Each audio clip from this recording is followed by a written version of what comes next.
Good morning, comic book fans. Welcome back to Comics in 5 Minutes. I am your ever-loving host, Shorty. After quite a long break of an Easter weekend, I'm back at it, reviewing things, talking into a camera, hoping that somebody's watching.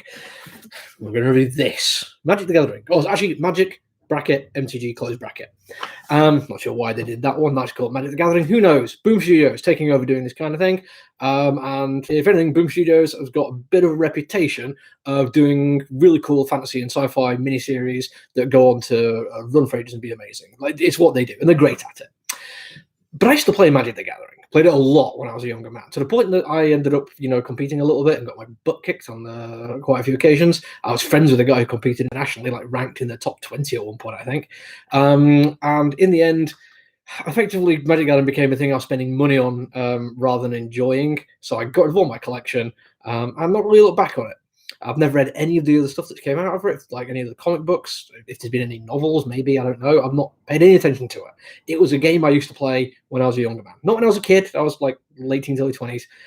But it's just, I've never gone back to it. The reason I have for this one is Boom Studios, as I said, they've got a reputation. They can launch titles really effectively.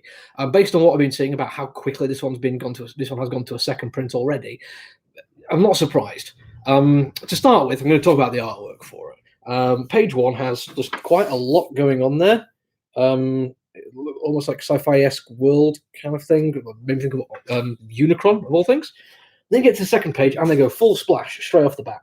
Now, I'm going to hold this up here so you can see what's going on, because I think this is a glorious example of how you can do really cool artwork without necessarily going full level of detail that some people do. If you look at some of the buildings where this hand is, you can see the lines are great, but they're not complete.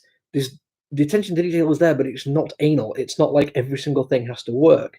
But then you look at the perspective, and that is damn near perfect. But then you look at the rocks falling from floating things, and that's just ink spots dropped onto it to make it look that way. Then you look over here, and you see the almost still faded pencil lines that are put into that one. So you know it's done manually. So much going on that page, not really much going on at all. It is just a kind of a holding page, if anything. It's basically that and the next few pages actually just used to kind of set everything up. The exposition, for the sake of it, isn't really worth it. But when you're talking about something with all the lore of Magic the Gathering experience for many, many years over several planes of existence, and fair enough, drop some information on me. I'm okay with it. From that point on, it becomes kind of standard fantasy fare, but not standard as in bad. I mean, as in like, wow, this is really cool fantasy. It has different people, different guilds doing different things, all being attacked, not being known why, or not even knowing they're all being attacked at the same time. And my favourite bit about this section is you've got three primary characters, some kind of ghost hunter, a mechanic, and somebody who lives among the working class in the slums, protects them using death magic. I've said it before in the past that sometimes one of my least favourite things that writers do is actually write out an accent. It happened with John Constantine in the Batman Damned, and it really bugged the snot out of me. This one, they managed to give people three distinct accents and voices just by how they put a sentence together, and it all comes across as really natural. And you know by now, if you've been following me for a while, naturalistic dialogue is my favourite thing in the world.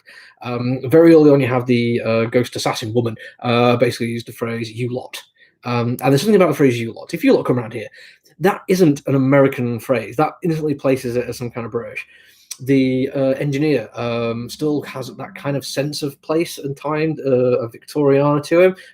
Overall sentence structure always uses a five-syllable word, even though a three would have done. And then the black magic user.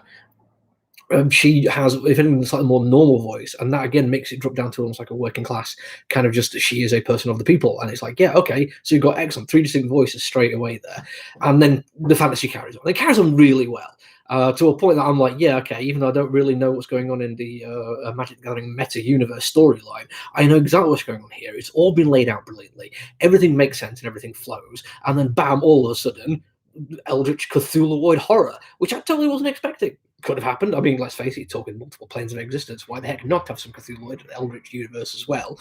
And they even make reference to the fact that there are planeswalkers who know how to do this kind of thing. Three main characters being through this planeswalkers, and they've been attacked by something from beyond, something which they don't understand or comprehend. And all of a sudden, I'm like, yeah, okay, I'm kind of in. I say kind of in. I'm not going to be able to buy this one. Simply, we didn't order enough of it. Loads of people want it, but If I was a Magic the Gathering fan anyway, yes, just get it. Just find your store if it's got it, buy it. If not, find it on eBay. You're gonna love it. It's a brilliant thing. If you're just a fantasy fan, it's fantastic. They have used fantasy tropes along with historical storytelling tropes in a way that is new and interesting without ever coming across as just from picking from the trope basket and throwing it against the wall. They are actually taking the story in ways I didn't expect and doing it really beautifully. The artwork stays magnificent throughout. The page layouts are inspiring, the action sequences are phenomenal, and the writing is superb. Down to the dialogue and the story included, everything about it absolutely rocks. It's great. I wish I'd ordered 20 more of it. But what can you do? Magic the Gathering is not something I ever expected to be an amazing comic book, but maybe that's my own fault for not looking beyond what I remember playing when I was a younger man. Anyway, that's it for the day. Back in the shop tomorrow, so I'm going to try and review something new then. There's still a couple. I think there's the heavy metal zombie comic book might be the next one on the list. But until then, take it easy, stay safe, bye.